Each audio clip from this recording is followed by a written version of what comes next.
Chapter 3. Abel caught the bus into school next morning. He kept Blueback to himself, a secret from the rest of the world. The school bus rattled along the Longboat Bay Road, spitting gravel and raising dust until it reached the highway. "Getting any fish out there?" called Merv, the driver. "A few," said Abel. Merv laughed. "You Jacksons have been saying that for a century. Ha ha, a few. You always get a few." They picked up kids from farms along the highway, and the school day began. All day Abel dreamed about Blueback. He wondered how old that fish must be to have grown to such a size. Just imagine all the things he had seen, all the creatures that had come and gone around him all those years, the boats and people and time that had passed out there at Robber's Head. Even the reef would have changed in that time.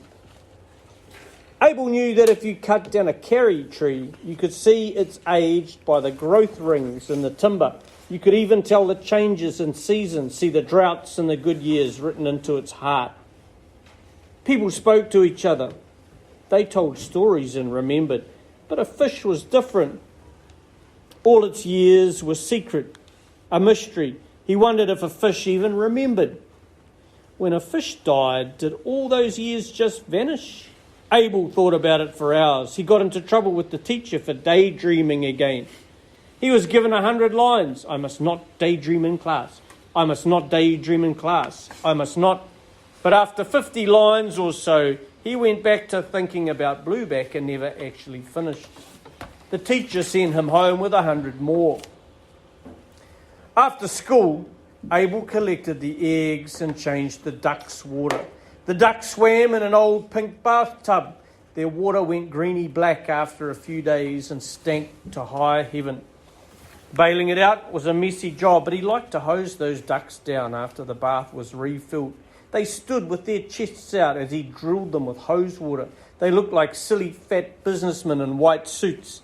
They shook their heads like bankers. When his mother finished fueling up the generator, they climbed into their wetsuits and headed out to see Blueback. The old fish scooted in circles as they dived into the clear deep. It was almost as though he was waiting for them. He came in close as they reached the bottom.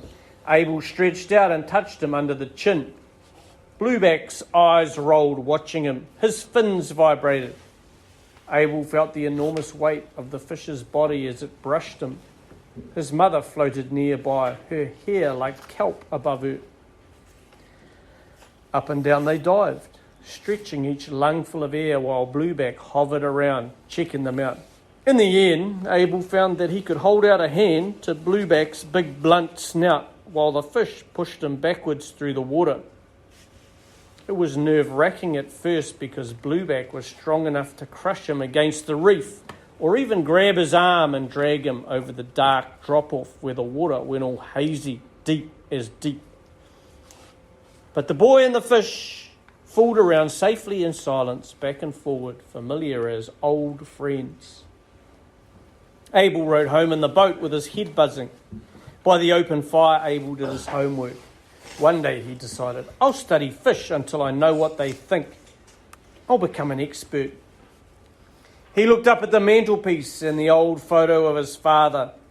Abel didn't really remember him. He died when Abel was 2 years old.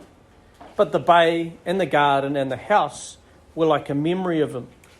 Abel saw his mother as a memory of him. Everything she did seemed to have something of his father about it. The way she was with boats and motors, her tough working hands. Abel knew she remembered his father every day.